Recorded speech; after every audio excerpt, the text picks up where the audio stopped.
We got Gators Breakdown here. We know we're business. Gators Breakdown, because there's never a dull moment in Gator Nation.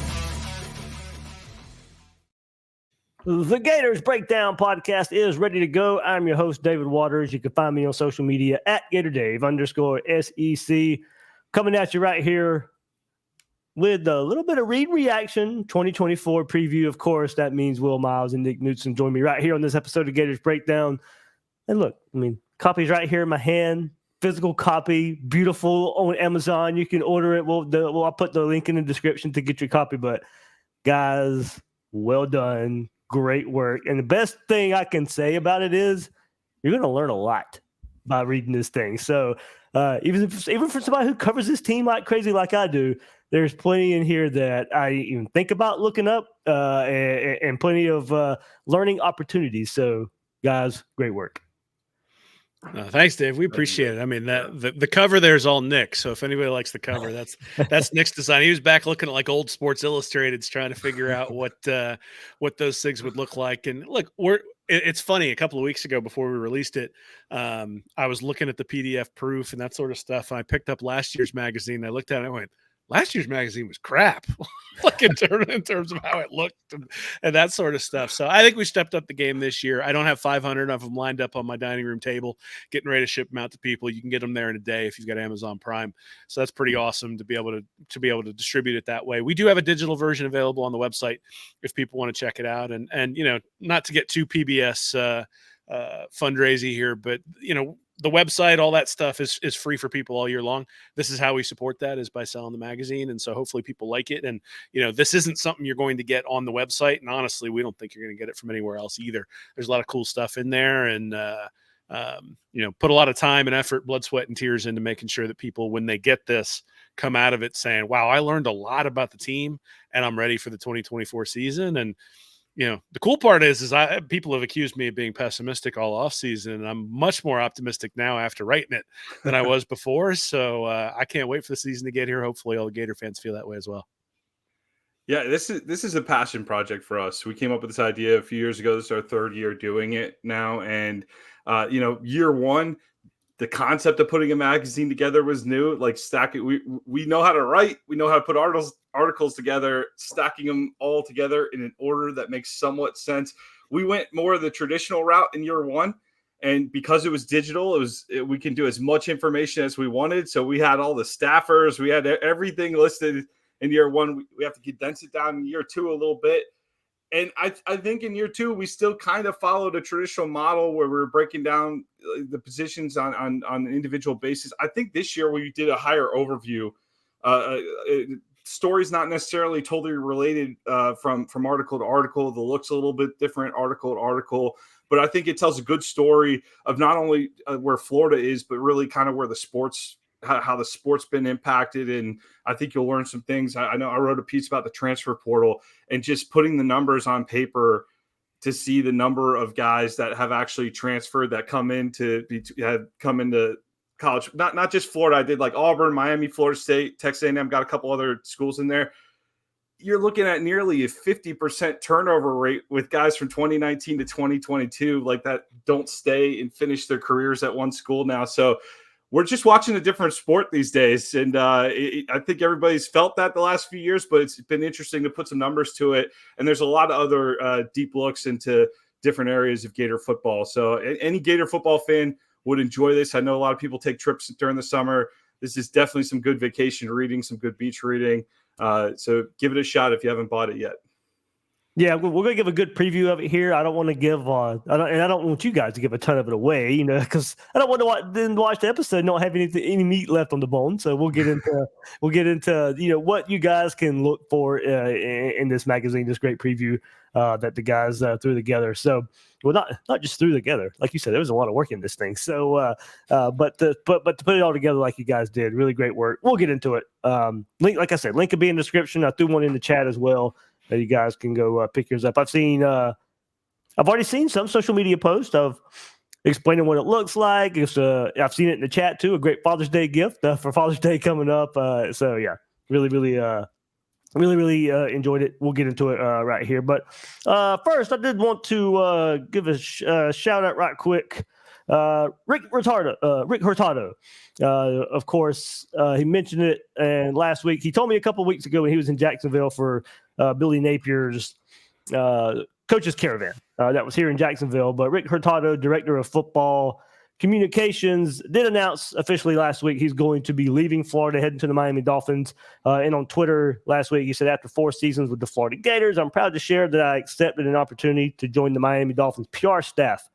To say that my time at UF has been special and rewarding is an understatement. Working for my alma mater's football program has been a dream come true, and I'm thankful for all the people here who have made an impact on my life and my career. It will always be Go Gators. I'm extremely excited to return to the NFL, to join my hometown team. My family and I are excited for this new chapter of our lives, and I can't wait to make the most out of this opportunity. So got to give Rick a shout out here. It's really helped Gators Breakdown grow in his 4 years there at Florida, being able to have access, with the podcast Gators Breakdown, eventually gatorsbreakdown.com, but mainly because of the podcast. And Rick kind of just noticing the success and the growth, a lot of that attributed to him and giving me that access there. So grateful for him to help me grow Gators Breakdown and everything he's done in his 4 years there of just getting that access, and from all the Zoom interviews during COVID, and for the access during games, the SEC teleconference and SEC media days, and just like I said a couple of weeks ago here in Jacksonville, Rick, true professional. As I said, a lot of the growth and a lot of where Gators Breakdown is because of Rick and what he's been able to do to grant me access, and being able to continue all the hard work there that we've done here, and been able to put it out there even closer to the program. So that was definitely not lost on me with Rick leaving, and hopefully the next is just as good for me. So, but certainly glad that he's returning home to his family there. I know you guys haven't had much interaction with him there, but certainly has been instrumental in the growth of Gators Breakdown. Well, I mean, obviously you were involved in all the post-game press conferences with COVID and that sort of stuff, and he was instrumental in that. And everybody appreciated some of the questions that you asked Dan Mullen towards the end of his tenure. So you were certainly involved in that as well. And look, I mean, we obviously benefit, Nick and I, when Gators Breakdown is a large entity that's able to help push narratives and push not just narratives, but push analysis of the Gator program. And so, Rick's been a big part of that, and certainly thankful for the contributions. And hey, how long until we start Dolphins Breakdown there, Dave? It's well, if Gators Breakdown wants to be as good as it can be, this is about all I can handle. Well, yeah, Dave, you do a great job, man. I think that's it's well deserved on your part. You've definitely earned your opportunities as well. But that's an office, the communications office. I know I don't do a lot of the stuff in terms of in terms of the media side, but I do email them and ask them for photos. I've asked them any questions you can have for those guys. They do a great job. It's an underrated job, an underappreciated job, and those guys work very hard behind the scenes, all kinds of late hours. Most of those guys are not just covering football. They're covering multiple sports. It's going year round. So they're at the softball diamonds, the baseball fields, and the communications folks. They called it sports information back in the day when I was in school, a sports information department, but they call it communications now. They do a great job behind the scenes. Absolutely. So one more time, Rick, enjoy Miami. We'll miss you in Gainesville, and thanks for all you did for Gators Breakdown. So, all right, everybody, hit that like button, subscribe button as we get started giving that preview of the Read Reaction 2024 Florida Gators Football Preview. And subscribe right here on YouTube, your favorite podcast platform. All that support really goes a long way in helping us right here on Gators Breakdown. And just a few more days left, a couple more days left in May. 25% off your Gators Breakdown merch, gatorsbreakdownmerch.com. New designs, get ready for summertime. You beat Miami shirt, all that good stuff. Get prepared for the season. Get prepared for summertime at gatorsbreakdownmerch.com. So, all right, guys, let's get to the magazine here. And, of course, a lot of hard work goes into this. But you maybe have hit on it just a bit. But after looking at everything, after putting it all together, what was your favorite part of putting this magazine together? Go ahead, Nick. Yeah, well, for me, it's the start of it. Like when Will and I start discussing it, we start from a blank slate, right? And there's been so much negativity around the program. Starting, it was obviously a rough finish to the season. It's obviously been a rough couple of years too. That we didn't want to dwell too much on just that negativity, but we also want to be realistic, right? We also want to tell the actual story. But what do you do when you're competing and you're fighting against a negative narrative out there about your team? You sit there, you dig in, you start to fight, right? So, and that's what I think we took that approach in this magazine a little bit, where we didn't just roll over. We didn't complain about the schedule and talk about how tough the schedule is and everything. It's University of Florida. We play in the SEC. We expect to play a difficult schedule. It is obviously especially difficult this year, but we're not dwelling on that. We focused a lot on what actually happened on the field in 2023, like basically finding opportunities where the Gators can improve.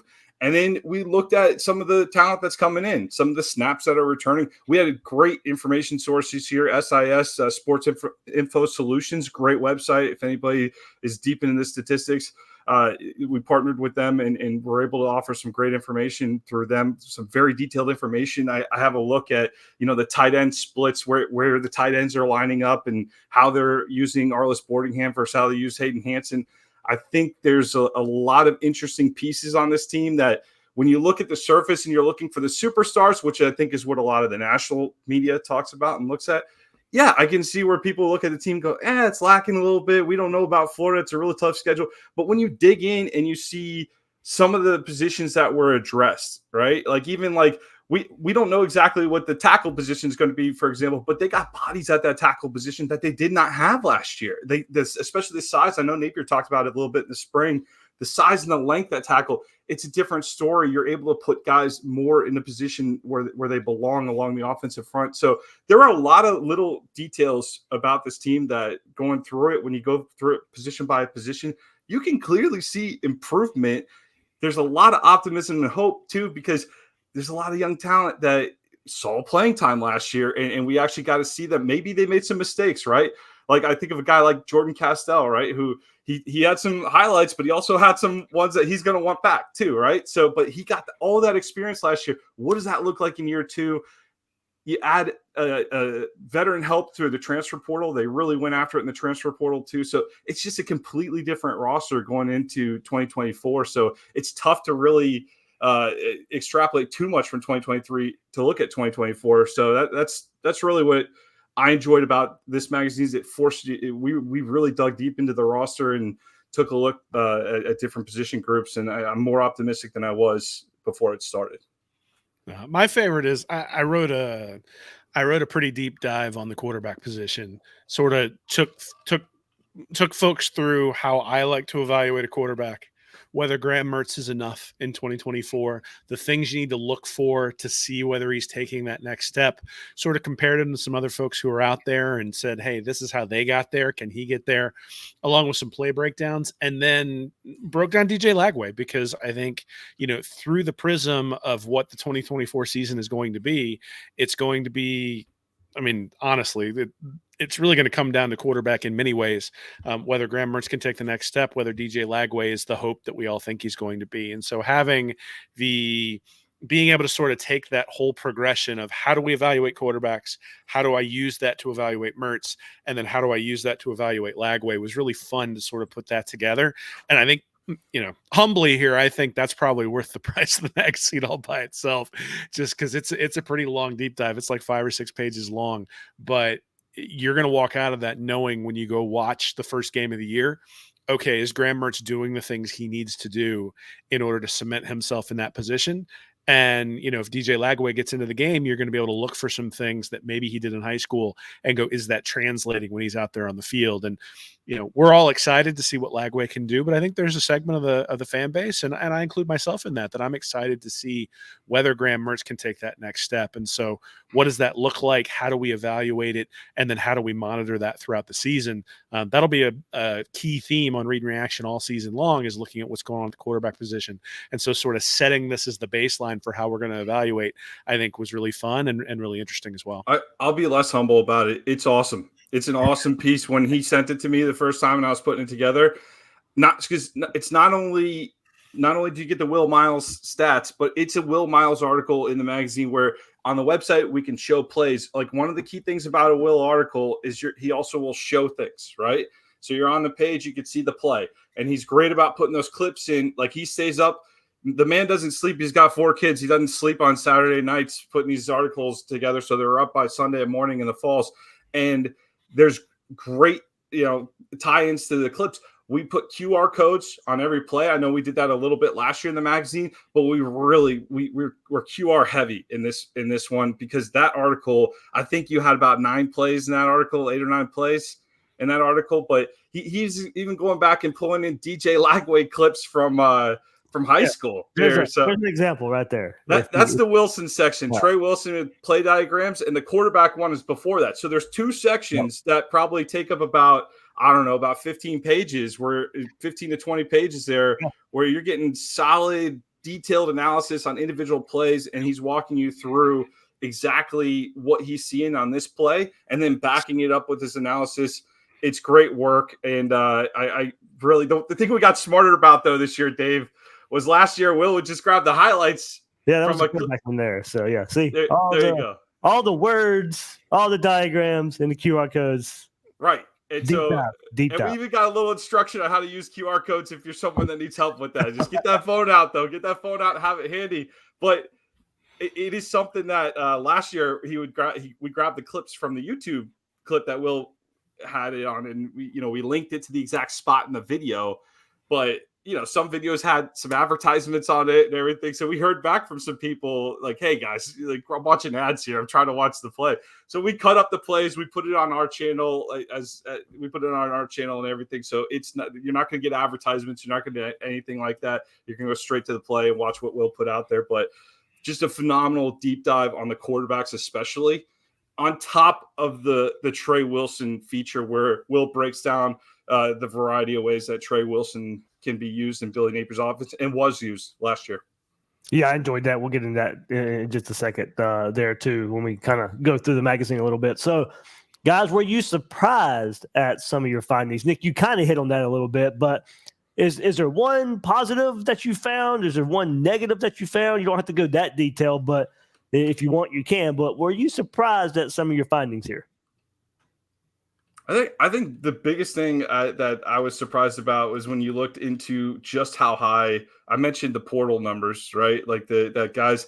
I looked at the classes from 2019 to 2022 for a bunch of different schools, and the lowest number of the group of schools that I found was that Georgia had 48% of their players from 2019 to 2022 transfer.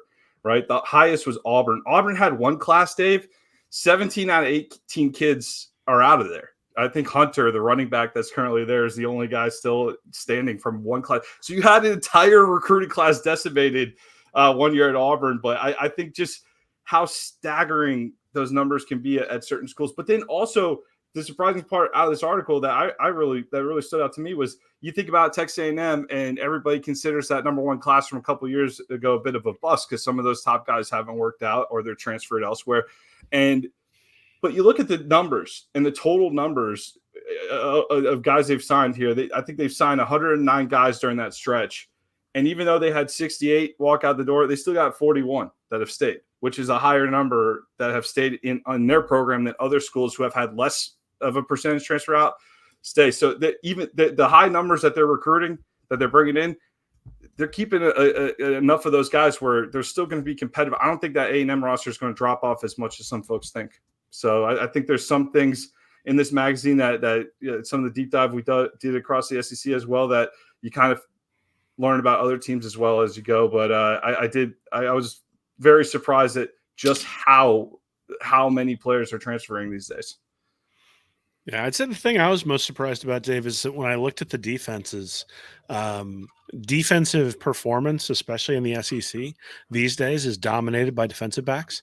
And granted, there's certainly synergy between having a good defensive line and good defensive backs, but it's pretty ubiquitous when you look through that bad defenses have bad defensive back play, particularly at safety, and good defenses have great play at the safety position. And you think about those defensive lines, the guys coming around the edge who are causing havoc and all that sort of stuff. But it turns out that given the way offenses run, given some of the RPOs and the read options and all those sorts of things, one, you have to have athletes, but two, you got to have guys who can make the tackle when the ball's put out there in space. And so, you think about where Florida focused when it came to transfers that they brought in, guys like Bridges, guys like Asa Turner, guys like DJ Douglas, and all of a sudden you start to understand why there was so much focus there, given where Florida was last year and given what it requires to win big time and have defenses turn themselves around in the SEC. So that was probably the surprising thing to me, was just seeing how much that correlates with defensive performance. And then certainly we have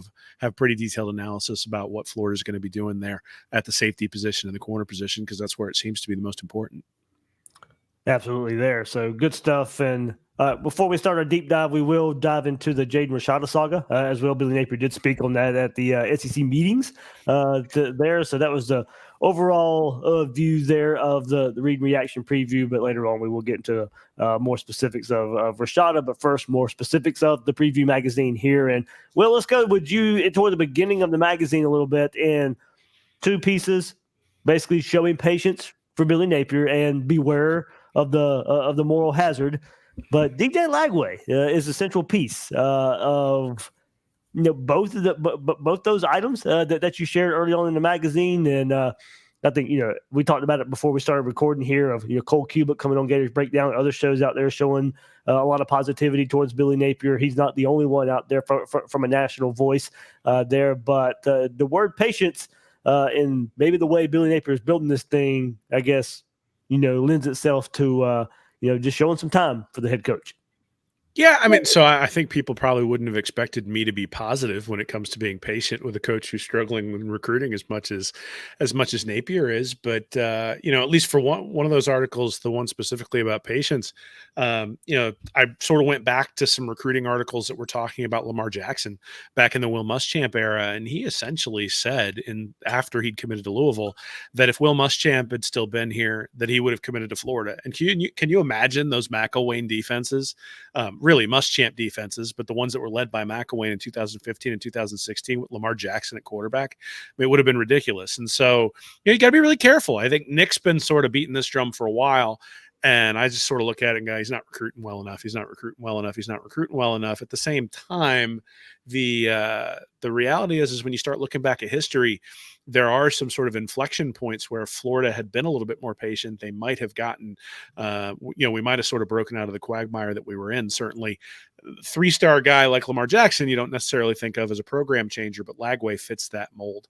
And so, you got to be really careful. I think there's certainly precedent to look at recruiting and say, hey, it's not good enough and it needs to improve and it's time for turnover. But there's also a case to be made for patience. And I want to sort of put that out in the ether, because I think it's important for people to understand that it's not a black or white issue. It's you get people on both sides when it comes to X or social media or message boards or whatever, and everybody sort of digs in their heels. But even somebody like me who looks at the recruiting and tries to draw conclusions from that, looks at it and goes, this is a little bit more nuanced. And so, like I said, I think people who watch my stuff or read my stuff on a daily basis will kind of be surprised about the tone that I take when it comes to Napier, what he's building, and the level of patience that folks need to have with him. And so I think maybe I even surprised myself a little bit as I was writing that. But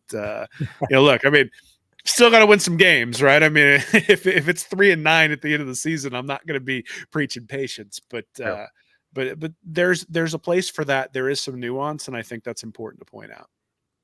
I'd be willing to wager we're the only college football preseason magazine. Well, you'll find the names Mike McCagnon, Barrett Bryant, and Ron Zook all in the same magazine. Will the moral hazard article will reference the Jets' final season under Mike McCagnon, the general manager a few years ago, for you New York Jets fans. So I like the reference. Well, that one specifically talks about Napier being the offensive coordinator and maintaining those responsibilities, and why that's not the abject disaster some people may think it is, or at least why you have to respect that he's doing it. So, again, like I said, I think I walked out of writing the magazine more optimistic than I was getting in, and that's kind of one of the fun parts about it, is that is that, I think all off season it's been negative, not just from the fan base, but from me as well. And so, that's one of the things one of the things that I thought was a little bit cathartic about writing the magazine. Hopefully, as people read it, they'll see the same thing. Then they may disagree with me, and that's cool. Obviously, that's one of the fun parts of Gators Breakdown, Read and Reaction, and this magazine is that you're going to have opinions and come at me. Let's talk about it. You all know where to find me on Twitter. Let's have some discussions and go back and forth and argue about it. That's some of the fun. We have never ever shied away from that at all. I mean, I remember getting jumped on about Dan Mullen's recruiting and give him time and y'all don't know what you're talking about. And well, it eventually, I mean, believe me, I wish it would have worked out, but look, it may not be the popular opinion at the time, but we have never shied away from our true thoughts here.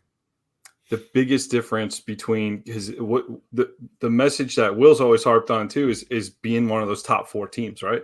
Which in the past, to be a playoff team, you have to win the SEC. You have to be beating Alabama or Georgia, or for Florida's case, probably both to get there. It's different now. And granted, we want to be the school that beats Georgia and Alabama, right, and win that SEC title. But I look at it as progression, steps in progression. Like 9-3 can make the playoffs right now. 9-3 would make the playoffs with this schedule right now. The schedule we have right now, this murderer's row of a schedule, we would make the playoffs if we somehow went 9-3 with the schedule. So it's a different ball game. We talk about that a little bit later in the magazine too, about what the playoffs actually going to look like this year. And I think some people, more casual college football fans who haven't really dug into the details of it, I don't think a lot of people fully understand what's coming our way here at the end of this 2024 season, Dave. Oh, yeah, absolutely. At the end of the magazine, both the guys kind of give record predictions and college football playoff predictions as well. So that's another addition to that. But, yeah, the game is changing so much, and we'll get into that, too, with the transfer portal in just a second.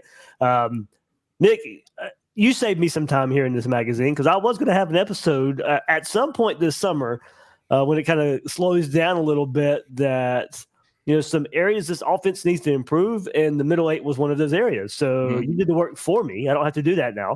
But another example for everyone out there of, how good this preview is. But, Florida has to be better in that area to improve their record, though. It's not just the offense that contributes to that. So, the defense gives up points there in the middle 8 as well. But maybe not being so conservative wouldn't put a bad defense in that spot more times. Just kind of, I think, over, a gloss over of that problem. But just how important is that area of the game that you found for Florida, and you compared it to other, you compared it to other teams. There's the schedule and how it played out in the middle 8 for all 12 games of the regular season for Florida. I thought it was really good work. Yeah, Michael Lombardi popularized the concept, wrote a book where he talked about Bill Belichick really focused on those final 4 minutes of the first half and the first 4 minutes of the second half, and what a difference that makes. And if you really chart it, it's some stuff. I have it in there. I think it's like 76% of the teams that win the middle 8 end up winning the game. And for Florida, that played out pretty much on point last year. I think there was one time Charlotte. I think Charlotte beat them 7-3 in the middle 8. But other than that, the middle 8 was pretty consistent. So again, those last 4 minutes of the first half, first 4 of the second half. But the thing that was interesting, the thing that actually inspired this article is I was watching Matt Rule, the Nebraska coach, speak at a clinic, and he was discussing the middle 8 and really the concept of ending the first half with the ball, right? How many times are you in the stand and the coach calls like a run up the middle and just runs the clock out and heads to the locker room? We're all booing. He says, you know what? If you don't let that other team end with the ball, they're not going to be able to score twice. It's that one opportunity in the game where the team could score twice. And you would think, well, if you're getting the ball in the second half, you'd want to be more aggressive. Depends on the moment in the game. Depends on what's going on. There's a lot to it. And that's what that's kind of the point I try to make in the article, is that there's a lot that goes into that part of the game. Clemson's popularized it. Dabo talks about it a lot. And that's something that they stress up at Clemson. I know that.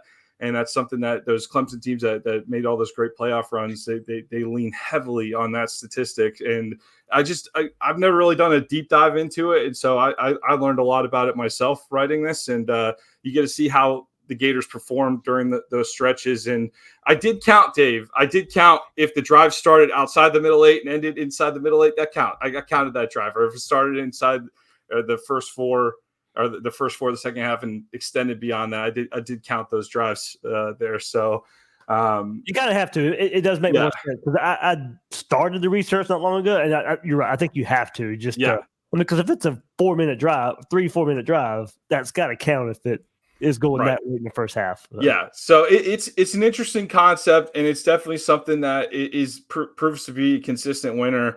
But I think I ended the article. With, "Hey, look, if Billy Napier runs the ball to go into the locker room, totally understandable sometimes. But I'll probably be sitting right next to you booing as well. Even though I understand the concept, I still want to score points, man. We're Gators. We like to throw the ball and score a few points, man." You guys have hit on it, how much the game is changing. Both of you guys really dive into the transfer portal, how much it is or isn't paying off for the Florida roster and the construction under Billy Napier using the portal. Heading into year 3, you guys really did a nice job of showing this off. Over 80% are Billy Napier's players now. And a lot of that's to do with the transfer portal and, of course, high school recruiting. But over 80% of the roster are Billy Napier players now. And the use of the portal plays a huge part in that. Yeah, hey, I think that statistics off again because I think we just added 2 more players now. So it's like it changes so fast. That's why I said over 80%. I know. I'm joking. 83, I think, and I was like, oh, that's even higher now. Yeah, no, we unfortunately went to press this before Cormati committed, right? Well, so we have a couple of those. Look, everything moves so fast. It is what it is at the moment of print, right? So this is Billy Napier's roster, though, for sure. And that's what, we did those. We have a section that breaks down the percentage of rosters where the players are from, where Billy Napier's recruiting. So I think it gets you a good idea. We didn't just put the roster in. We have a QR code to go to the roster if you want to look at it, if you want to look at the straight up roster. But we really broke down the roster. And I mean, even I think one of the interesting charts that I put in there was Desmond Watson. If you really want to appreciate how big Desmond Watson is compared to the rest of the team, the man's in a stratosphere of his own. If you look at it, I think there's 2 guys over 350 on the team there, David. When you kind of understand that, but when you visualize it a little bit, it just shows how impressive some of those the skills of some of those big guys are, how far apart they are from the rest of the group. Yeah, well, your part on that is the transfer portal fool's gold. Well, so what I wanted to look at was how does it correlate to winning? And so the way to do that was to look at high school recruiting and how that, because if the transfer portal is becoming more important, then high school recruiting should be becoming less important. And so that's what we looked at, or that's what I looked at, was to see whether that correlation exists. And so I think there's some interesting data in there, and I think there's some conclusions that we can draw from. And I think there's also some yet to be determined, because the transfer portal keeps getting wilder and wilder every year. And so obviously we're sort of in the thick of it, but at the same time, you can only do what you can do with the data that you have. And so that's the question: is if the transfer portal is becoming more important to winning, then high school recruiting should be getting less important to winning. And that was what I took a look at. Sorry, I was going through the magazine there for a second. And well, another interesting article. You don't have to go into too far detail, but tease the finding extra points, because that was pretty fascinating for me of just how much Florida put themselves in a hole last year. Yeah, so just Florida was dead last in starting field position last year. And so you sit there and you talk about the offense needs to be better and the defense needs to be better. And all of that is true. But just starting from not being terrible with decisions to bring the ball out of the end zone or penalties on punts that pin you deep and all those sorts of things. And obviously turnovers impact that as well.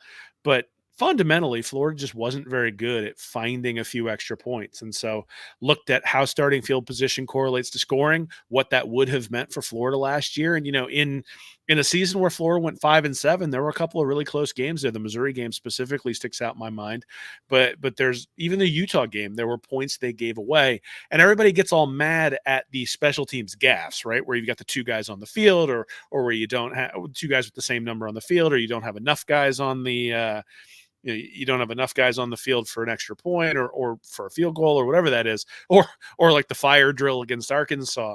But the more hidden things that happen consistently over the course of the year are the things that I really hope improve on special teams. So I took a pretty good look at where Florida was last year and what that would have meant for them, from a scoring perspective if they'd have done it a little bit better.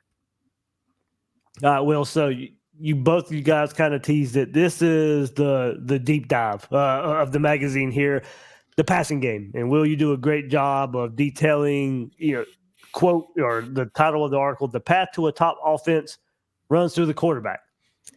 And in that, you mentioned the loss of Ricky Pearsall for Graham Mertz in the passing game. But since, as Nick just kind of alluded to, there's been some changes since publishing the magazine. The way college football works right now, you can't keep up with it all. Florida has landed Elijah Badger to replace Pearsall and team up with Trey Wilson to give Florida a solid 1-2 punch at the wide receiver spot.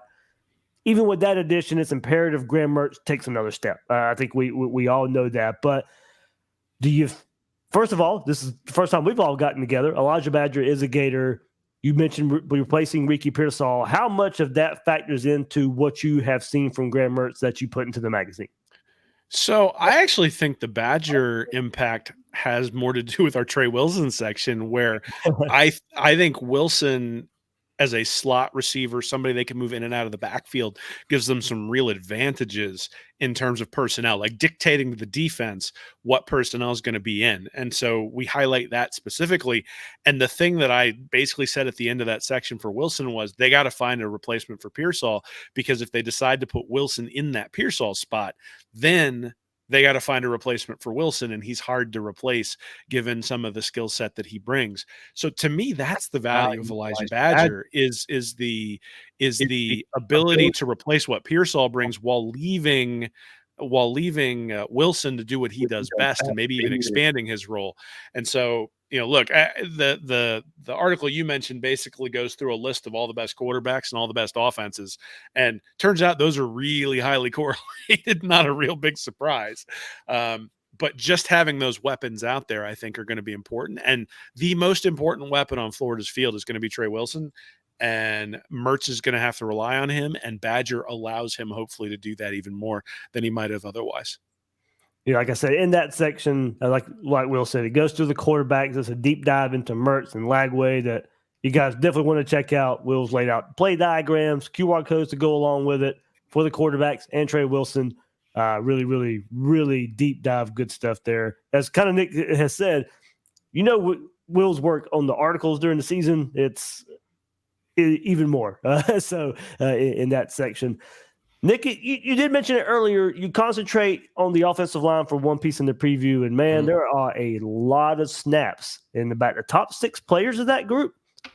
You mentioned Florida had to hit the transfer portal, but there's a lot of snaps there that wasn't there on that team last year. Yeah, and that was part of the problem last year, right? As soon as you get an injury, boom, like you're struggling, especially on the edges there. And I think that that was one area where I looked at it, and we had talked about, man, it's a lot of offensive line turnover. It was an okay line last year at times, struggled at times last year too.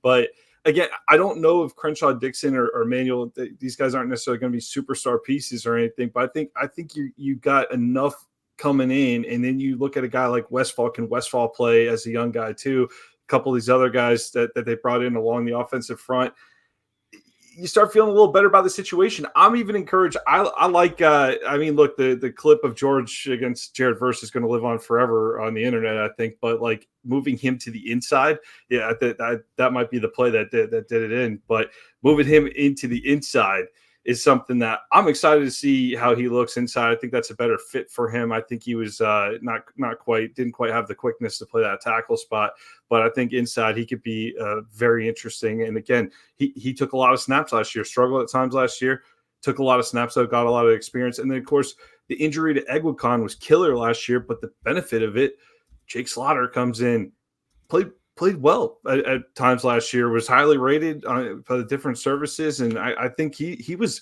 quietly maybe one of the best parts of that offensive front last year. So there are reasons for optimism. Of course, you get Barber coming back. And that is one area of the team that I definitely feel a little stronger about coming out of the magazine.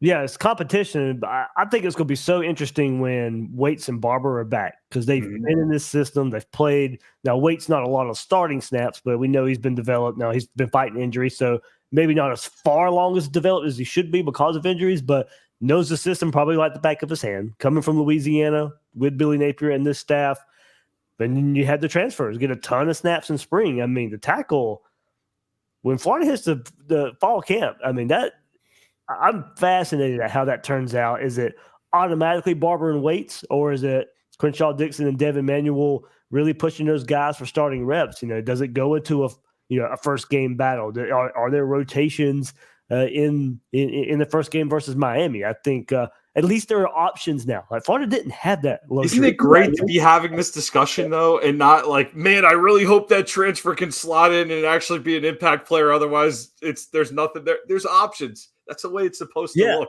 And that doesn't mean there's going to be a great offensive line, but to me, it at least creates some competition. If one guy's struggling or has a bad game, you could throw somebody else in there, or maybe it's better.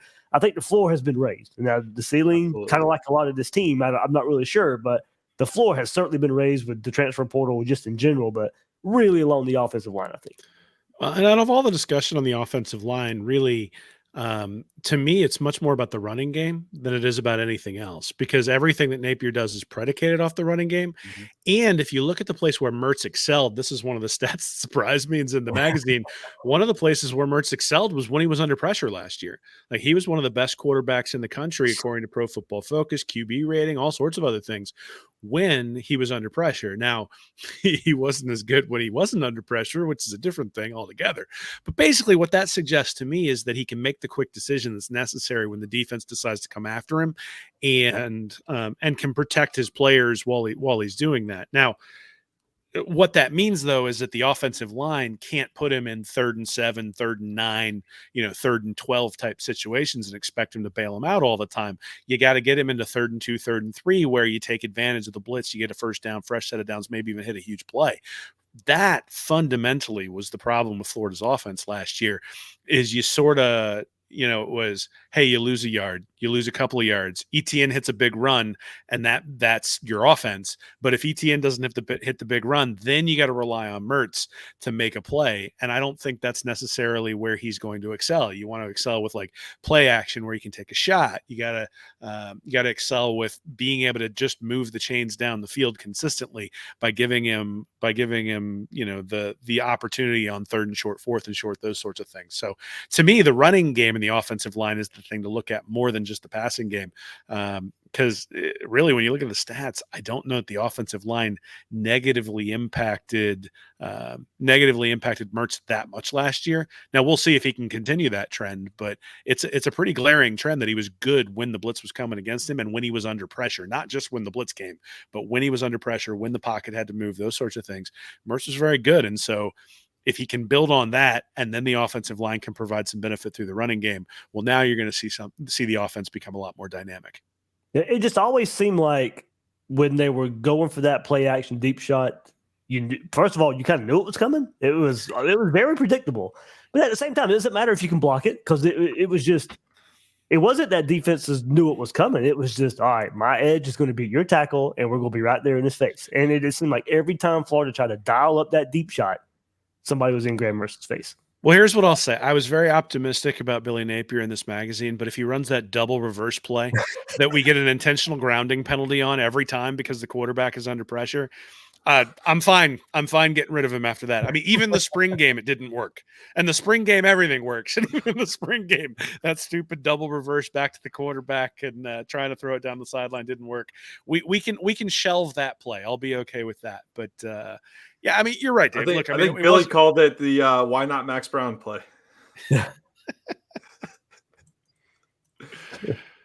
Sorry, that's for Will. He was trying to give your boy Max Brown the every opportunity, Will.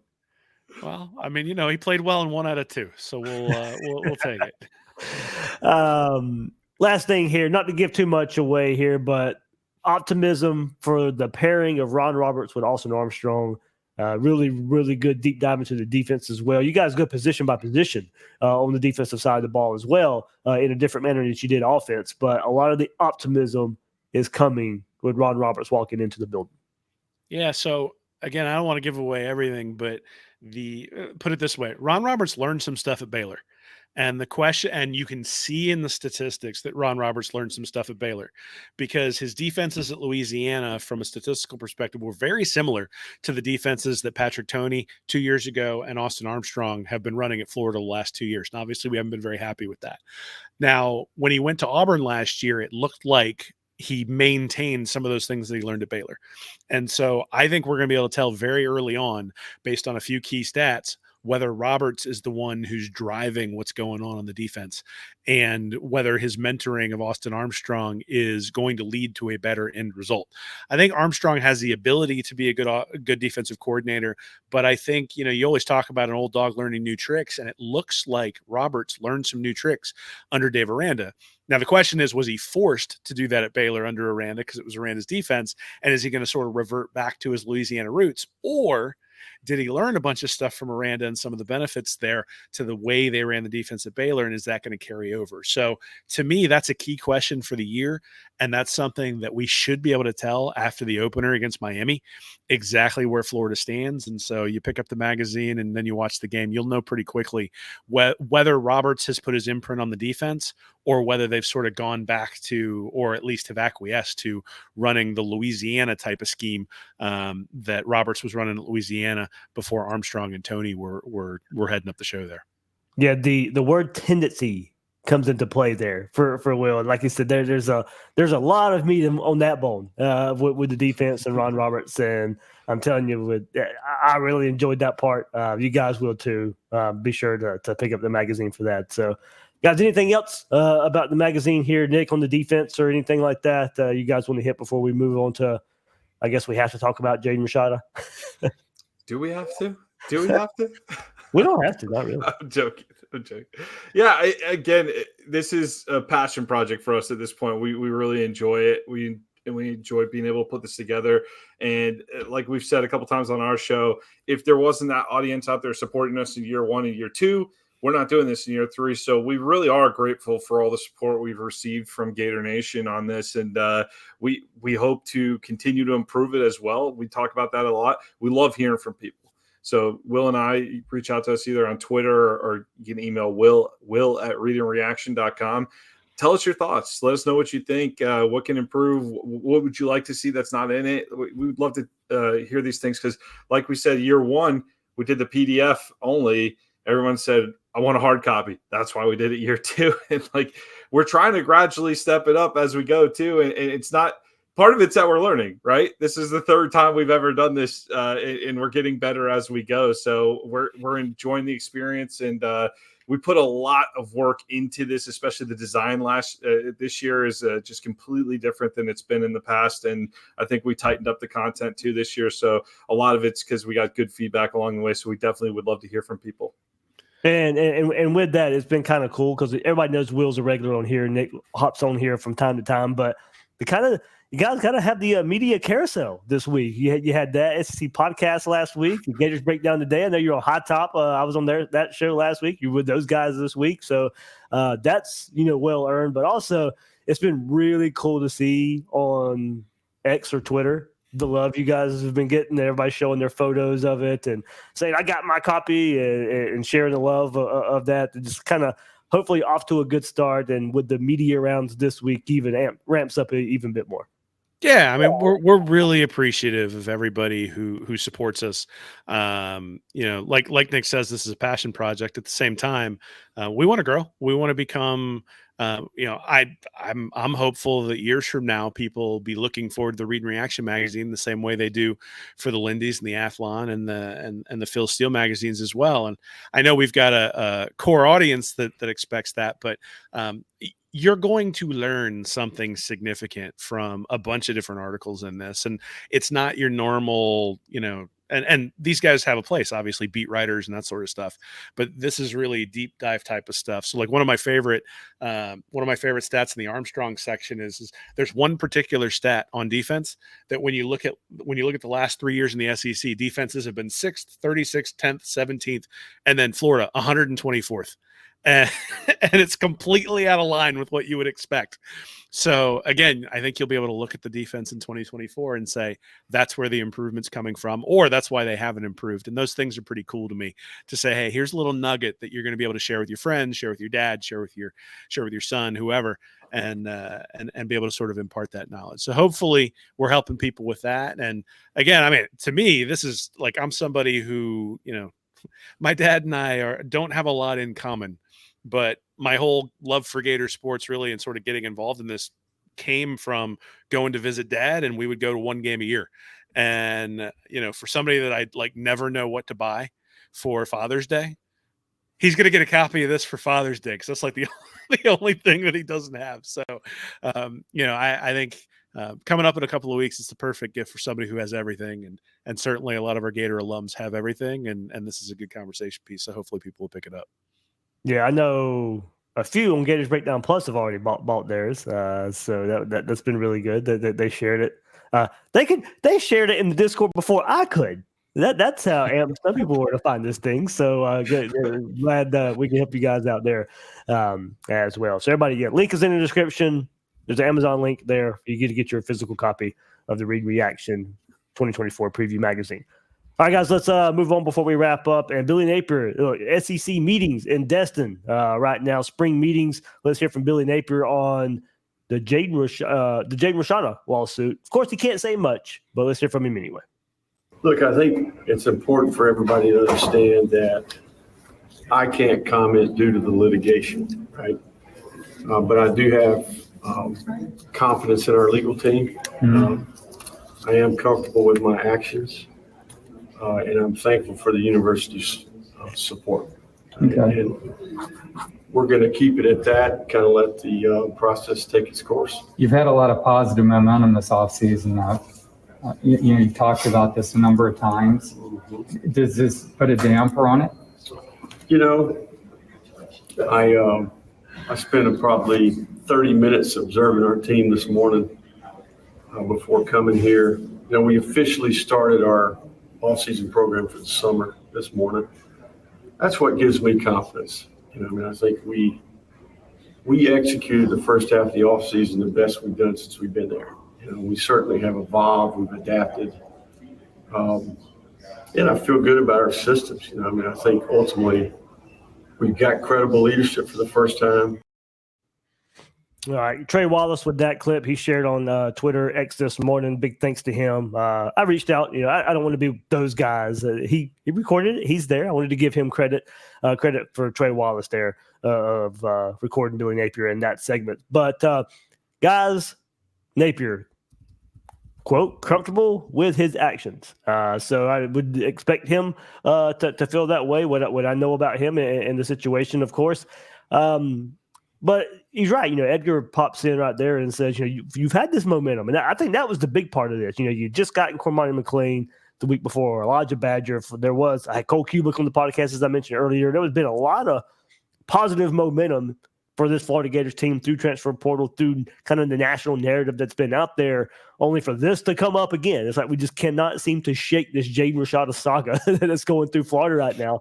I think we knew it wasn't really done. Right. But the extent of it reaching this level of the lawsuit versus, head coach Billy Napier, Marcus Castro Walker, who is a staffer, of course, Hugh Hathcock, big money booster, and those three guys being named in a lawsuit. I can understand the other two. I was still completely shocked Billy Napier's name came up in this lawsuit, but certainly Billy Napier with his belief, of course, that he's comfortable with how he has approached this. Well, first off, did we get any more or less information than we normally get from Billy Napier? That was the first reaction. We knew when he would say something that this was probably going to be about it, because we know how these things go. They're not allowed to really say much. But I'm saying, if you asked him why he went for fourth down in this second, maybe he should lean on the litigation, because it's about the same amount of information we normally get in a Billy Napier press conference. But this was something where, if you're following the story, the other shoe was going to drop at some point with this. I'm shocked that we were in a state that has no clear rules that aren't being enforced in any type of consistent or real way, that something like this would happen in college football. I'm totally stunned. But I think that it's something that the NIL era, we got a few more of these situations coming down the road, not necessarily, hopefully not again at Florida, but throughout college football. I don't think Florida's going to be the only school hit with something like this along the way, Dave. It kind of goes to your point with this quote here, and it just pinged in my head. You put it in the preview magazine, but you said it before, and a lot of this is with Billy Napier, the offensive coordinator, and how he plans to build this team, but it's his conviction in the way he does things. Yeah, I mean, and so if Florida's collective had done something truly wrong, they'd be getting sued for breach of contract. The fact that they're not getting sued for breach of contract, and you had a great interview last week with an attorney, Dave, that everybody should go check out. But the fact that they're not getting sued for breach of contract means that it's probably relatively flimsy allegations. The issue is that this is I got an article coming out tonight where I call this Rashada saga the football version of the drunk uncle at Christmas dinner, where maybe a couple people try to argue with him, but then everyone just sort of settles on ignoring him. But eventually someone's going to have to, he keeps raising his voice, and eventually you have to deal with it. And that's really what we're at, right? This lawsuit is, hey, somebody raised their voice and decided they were going to make Florida finally have to deal with this. And that's just the reality, right? I mean, with the amount of money that's been flying around, and, at the time, it's not a coincidence that right after this, Florida's collectives reorganized themselves. So there's still some people that are, there was some reorganization that needed to happen. The question is, did anybody do anything illegal?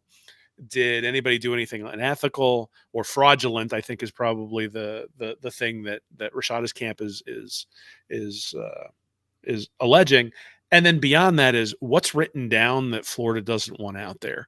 And to me, the things with the text messages that are cited in the complaint from Rashada's camp is the stuff that would worry me were I in Florida's camp. Is I'm going, all right, what else is on a text message somewhere? If you think about John Gruden years ago, ends up getting fired from the Raiders, or resigned, I guess, from the Raiders. And it was an investigation of Washington, right? They were investigating the Commanders, and they found emails that Gruden was sending from Oakland to the Commanders' general manager, and that's what got Gruden in trouble. So that's the risk. I mean, the risk here, I don't think is necessarily that you get a guilty verdict and you'd have to pay out some huge amount of money. It's what does it cost you to go through the process of discovery, the process of testifying, under oath and being deposed and those sorts of things. And what does that cost you from the standpoint of you could be building a football team while you're dealing with all that stuff as well. And so I think all of that goes into the calculation. I mean, you hear, you see all the time large entities settle for, $200,000, $300,000, and it's essentially a nuisance payment, right? They just go, it's cheaper to pay the $200,000 or $300,000 than it is to pay the lawyers to go through this and to have all of our documents looked over. And so to me, that's going to be the question is the filing of this lawsuit at a minimum probably ends up with a nuisance payment going out. And that's certainly more than Rashada got when he went to Arizona State. And so I understand why the lawsuit, and honestly, I understand why Rashada's camp would be upset if he turned down a guaranteed $9.5 million and then things fell apart. I'd be ticked too. Although Miami denies that. Ruiz denies that they agreed to $9 million. Well, because I'm not sure everybody paid their taxes in this either, which is the other part that might end up being a big problem for everybody later on. And Al Capone didn't get put in prison for killing people. He got put in prison for tax evasion. And it turns out the government gets involved when you don't pay your taxes. So we'll see how this. Nothing good comes from ignoring your drunk uncle. At some point you have to deal with it. You got to tell him, you got to figure out a way to get him out of the house. And that's it. Were I in charge at the Florida administration, and I'm not, but were I in charge, I would be saying, settle, make it go away. What does it take to make it go away?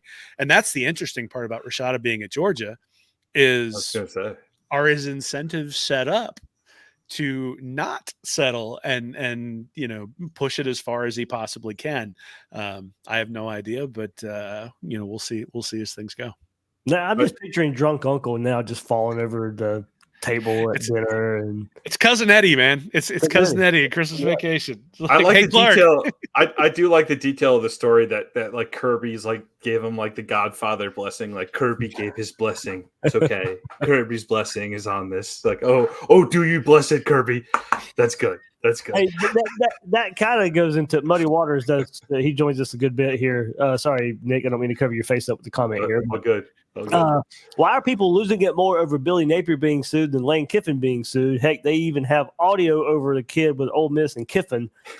I don't remember. Was Kiffin being sued for that? I don't remember. But anyway, I think part of this is when you think about the moniker of this podcast. There's never a dull moment in Gator Nation. Florida's a very polarizing program. So that's at the base of it. That's part of it. But also, I mean, this Rashada thing, it was from the get-go. From the moment he committed to Miami, it was a very polarizing commitment. And then the commitment from Miami to Florida and the reported near $14 million. I mean, it's mainly because of the money. Like money and NIL. But this was the first big giant. But besides Nico at Tennessee, this was the other NIL. This was like the first big, I can't believe this kid's getting paid this much. And it has been almost on the forefront of NIL ever since. I mean, this is the biggest NIL story in the history of the short life of NIL right now. So that's pretty much why. It's just everything that has led up to this point is one reason it's, the as popular as it is. It's going to be the worst 30 for 30 in 10 years. I still can't believe that the number's $13.85 million. Like you told me that many a time. There's no way I just look at it and I go, who was doing the evaluation? Like the $9 million for Miami is ridiculous given the recruiting profile. The $14 million, it was just, I mean, somebody finally looked at it and said, "Oh my God, no, we're not doing that." And that's when everything fell apart. So I don't think it should be lost that in that same window, one DJ Lagway committed to Florida. Well, and he's featured prominently in the magazine for many, many reasons. And one of them is he needs to hit, right? Like we had Austin Simmons who wound up committing and then flipping to Ole Miss. You have obviously the stuff going on with Rashada. It's Lagway or bust for Mr. Napier, and we'll see. The quarterback storylines since Billy Napier's become head coach at Florida are unreal. I mean, you had first round pick Anthony Richardson as a player, and then this whole Jaden Rashada thing, Austin Simmons, Marcus Stokes. I mean, the storyline just in that position alone has just been unreal since Billy Napier has taken over. Well, I mean, for a team that struggled on the field, they certainly haven't struggled for headlines off of the field when it's come to that quarterback room. And, look, I mean, I think the fact that they had a top 5 pick and went 6-6 is a legitimate criticism. I think the fact that they have not had a homegrown developed quarterback over the last couple of years, had to go to the transfer portal, is also a legitimate criticism. And you can't make that criticism anymore because now they got a guy that they recruited and identified and targeted and brought him in. I think it's interesting, but Lagway, the minute Lagway committed, the commitment of Rashada no longer really mattered from a football perspective. It was sort of an insurance policy for Lagway. Now that insurance policy's gone away, but I'm also not sure that it was worth a $14 million insurance policy to have him in there. And certainly, look, I mean, it's not as though Rashada played great and differentiated himself there at Arizona State in limited time, obviously, but there wasn't anything that jumped off the film when you go look at what he did there. So I think Florida's in a better position football-wise than maybe they would have been even if they brought Rashada in with Mertz and Lagway now. Certainly it's just sort of dealing with the black eye and dealing with, like I said, the drunk uncle at Christmas dinner is what this is to the football. This is the football version of that for Florida's program, and it's not going to go away. I wish it would, but it's not going to, and I'm just going to have to deal with it. Yeah, Muddy Waters also brought up the Jalen Kitna drama, of course. Another, I mean, the storylines have been crazy. Now, lately, of course, been good. Graham Mertz coming in and being a better quarterback than a lot of people give him credit for last year, and then DJ Lagway on the horizon as well. So hopefully, after this lawsuit, whatever happens here, we can just kind of put that behind us, and everything else at the quarterback spot is pretty positive for the Gators. But hopefully that's the way it goes. But guys, one more time. big thanks for hopping on here, Gators Breakdown, and big shout out for a well put together college football or Gators preview magazine. Oh, man, we appreciate that. And you can go over to our website, readandreaction.com, and find it over there. If you go to readandreaction.com/mag, that's /MAG, that'll take you to the link. Like I said, there's a digital version. It's cheaper because we don't have to get Amazon to print it. So the digital version is a little bit cheaper. You just get a PDF that way. It can be in your inbox in 5 minutes. And then there's a hard copy version you can order through Amazon. It's eligible for Prime, and you can get it over to your house in 2-day delivery. So have it right there in a couple of days if you need it. But certainly with all the beach trips coming up and all the Father's Day stuff, and we were joking before we came on, Dave, that this is like a great toilet read because it's you got it there in the basket there in the bathroom, and you read one article and then you can come back to it. It's not necessarily something you got to read all the way through. So hopefully people will find that. And like Nick said, please feel free to send us feedback. We'd love to hear it and make sure that it meets expectations for everybody and gets better year after year. Yeah, Dave, we appreciate you having us on and walking through the magazine. Definitely appreciate all your support as well. We got a nice little Gator Dave ad, Gators Breakdown ad in the magazine as well. So, hey, we appreciate the support from everybody. And I don't want to discourage anyone from buying the digital copy. It's certainly you certainly get the same information there, but I do think having that hard copy, I think you'll have a greater appreciation for some of what went into that magazine. So, we definitely. We'd love to see it buy either way, but I think it's a great read for any Gators fan for sure. And honestly, it's a good read for any college football fan in general.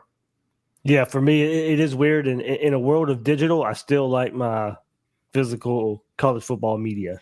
So, and there's something about reading those things at the beach, man, or at the lake or whatever, where you're out in the sun and you sort of get away from everything and you can concentrate on it. That makes a difference. So like Nick said, a couple years ago we had a digital only. People asked for the hard copies. So that's what we're delivering now, and hopefully the distribution's a lot better this year through Amazon. So everybody can go get their copy.